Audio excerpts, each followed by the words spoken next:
Okay, so far we have talked about parabolas and circles a lot closer in depth. We still have ellipses and hyperbolas left. And here's the bad news. Ellipses and hyperbolas are the two hardest conic sections to deal with. So we have these nice little note sheets that are going to help us along the way. And first of all, with ellipses, there's a lot of vocabulary that goes along with them. We've seen ellipses so far just as an oval, but here is what an ellipse actually is. By definition, an ellipse is the set of all points where the sum of the distances to fixed points is a constant. The circle, that distance from the center is the same all the way around. With ellipses, the sum of these distances is the same. So if you look at this point up here, this distance to our focus plus this distance to this other focus is the same. And we'll see a little bit better in class. We'll do a little investigation with some string to kind of help us see a little bit more how that actually works. These two fixed points, each of them is called a focus. So the focus of an ellipse is one of those two fixed points. Plural is foci. So again, we have a lot of things to talk about with ellipses, a lot of vocabulary. And that's one of the nice things about this note sheet that you guys have in front of you. Major axis, our first vocab word, is the longer edge of the ellipse. And this longer edge, this major axis, is the axis that contains the foci, each focus here. Okay, so if you look at this diagram, our longer edge of our ellipse is wider than it is tall. So this is the major axis.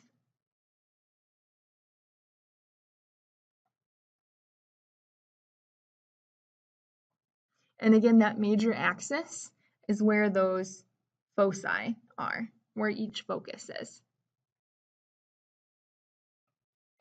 Okay, the minor axis is the shorter edge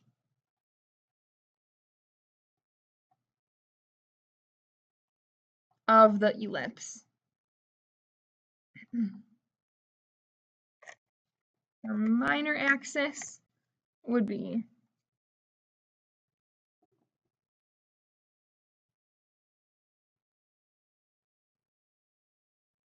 this vertical line here, the minor axis.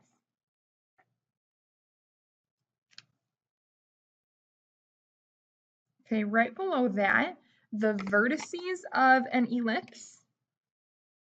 Vertices are the endpoints of the major axis.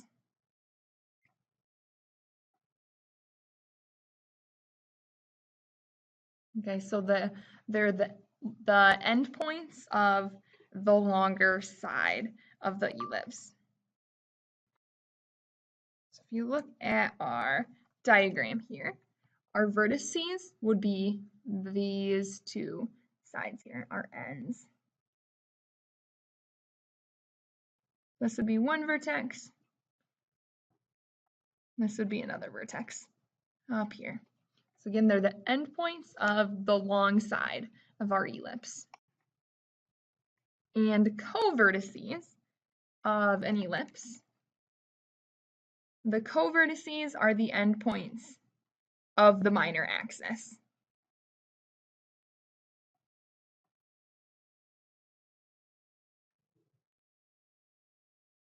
And if you look at your diagram again, what that looks like, our covertices are at the top and at the bottom. So we have a covertex here.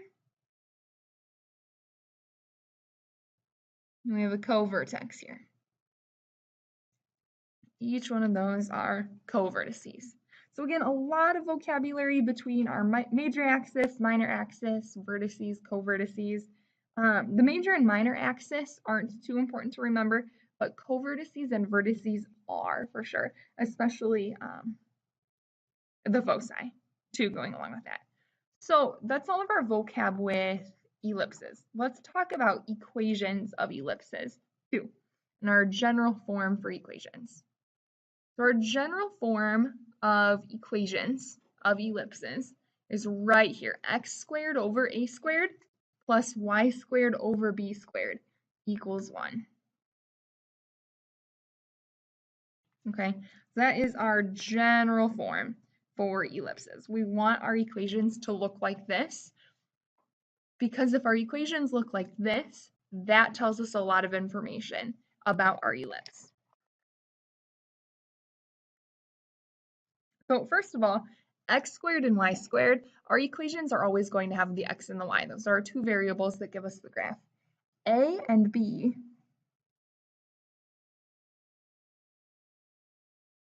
tell you where the vertices and co-vertices are.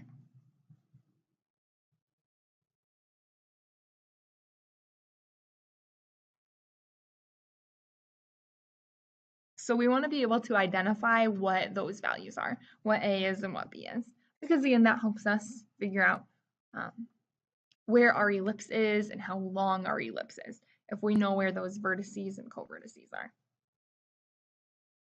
Okay, so A and B tell you the vertices and the co-vertices. If A is more than B, the ellipse is horizontal.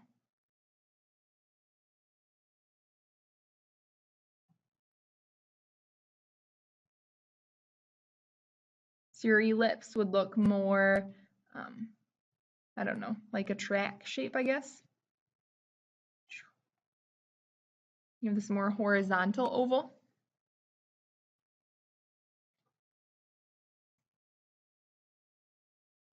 And if A is less than B,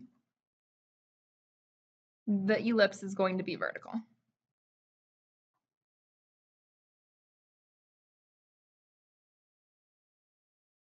And your ellipse has more of an, I don't know, an egg shape. An egg standing up. Okay, so that's the big deal with our equations here. We want our equation to equal 1. If we can figure out A and B, that tells us where our vertices and our co-vertices are. So if A is more, if A squared is more, then that's telling us where our vertices are.